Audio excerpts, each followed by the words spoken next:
Plus three second year पढ़े so first कथा होची हमर मार्क बहुत पार्शियलिटी हेची बहुत छुआ मानकर फेक प्रिंटिंग हेची मिस प्रिंटिंग हेची छुआ माने 3 घंटा निजे पाठ पढ़ के लिखि कि मार्क मिले जति से ताको मिलबा कथा आउ तो हम ए कॉलेज में एनईपी सुटेबल नो स्टिल एठी एनईपी लागू होई छै काहे कि एठी फैकल्टी के ना हके टीचर को सिलेबस कंप्लीट करि पाना सेमते ठीक सेकंड सेमेस्टर में हम इंग्लिश रो सिलेबस गोटे दिन पूर्व ही आसला एग्जाम इंग्लिश सपोज हो काली एग्जाम इंग्लिश आज हो तार सिलेबस आसला प्रिपेयर करि पालुनी तापे किछि बुक्स नाही हम कोड तार मॉडल आइबो कोड पढ़ किछि नाही एबे टीचर्स माने भी होपलेस होछन से हमें सिटी चाहू के डीडी यूनिवर्सिटी के हम जहां पे लेक्चर के ठीक ठाक चेक करि के हम हमें प्रोटेस्ट बंद कर दो जो मार्क देबे तो प्रोटेस्ट एमटी चालू रहे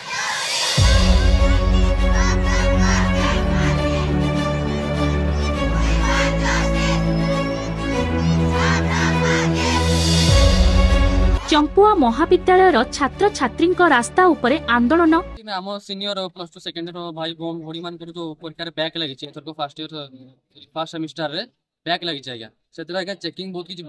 भूल मार्किंग से जिनसर सॉल्यूशन चाहते समस्त मार्क कमिबा फଳରେ महाविद्यालयर अधिकांश छात्र छात्री फेल होई जाइथिबारु एहाकु प्रतिवाद करी चंपुआ चंद्रशेखर महाविद्यालय छात्र छात्री फाटक सम्मुखरे चंपुआ रिमुली 20 नंबर जातीय राजपथ उपरे रास्ता जाम करबा सह आंदोलन करिसंती नूतन भाबे खोलिथिबा डीडी यूनिवर्सिटी रे छात्र छात्री को कम मार्क देबारु महाविद्यालयर सर्वाधिक छात्र छात्री फेल हेबाकु नै महाविद्यालयर छात्र छात्री माने आज महाविद्यालय सम्मुखरे रास्ता उपरे आंदोलन करबा सह होहल्ला करिसंती युक्त 3 रो प्रथम सेमिस्टर रे पिल्लांकु कम मार्क दिया जाइथिबारु महाविद्यालयर अधिकांश पिला फेल हेइथिबारु एहाकु नै असंतोष देखा देइथिला एहाकु नै छात्री माने आंदोलन करिथिबा बेले पुलिस सहित चंपुआ तहसीलदार अतिरिक्त तहसीलदार घटनास्थल रे पहुंची पिल्लांकु बुझासुझा करिबा परे पिल्ला माने आंदोलनरु ओहरी जाइथिले पिल्लांको आंदोलन पई दीर्घ समय धरी एही रास्ता रे गाड़ी चलाचल बंद हेबा सहित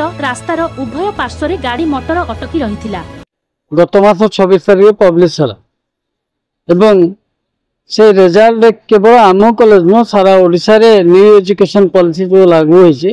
तार स्ट्रक्चर रे किछि भूल रहिछि यूनिवर्सिटी दायित्व थिला प्रथमे सब कॉलेज मान जणाया कथा जे केते मार्क पास हो केते मार्क रखले जणे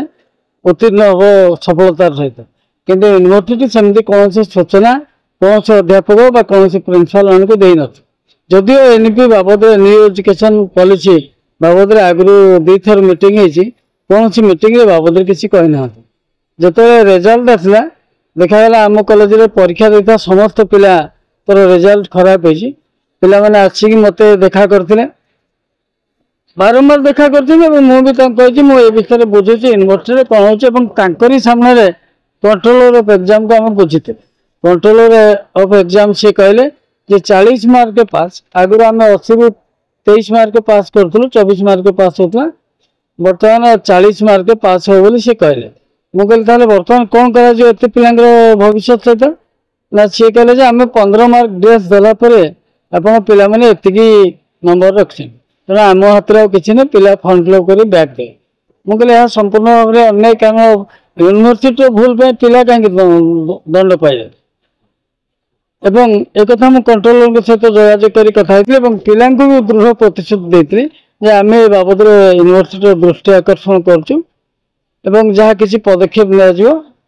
समय आसे जना पड़े ये विषय कहूँ किसी दिन आगु जोड़ा वोमेन्स कॉलेज भी ये रिजल्ट को लेकिन प्रतिवाद जन रास्ता को ओल्लैते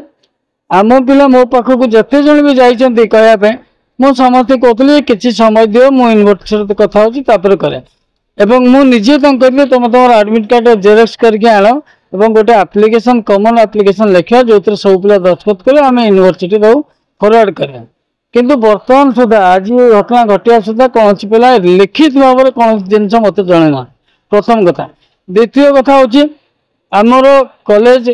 जो मैंने अच्छा मैनेजमेंट अच्छा यथा आम president governing body administrative worker academic worker कहीं भी ए विषय सुराग पाई ना हठात आम जो पाटितुंड शुणु देखिले आस पिला वी वांट जस्टिस बोले नारा देकी बाहर बस केन्दुझर चंपुआरू प्रदीप कुमार महांतंक रिपोर्ट एसटीवी न्यूज ओडिशा 24।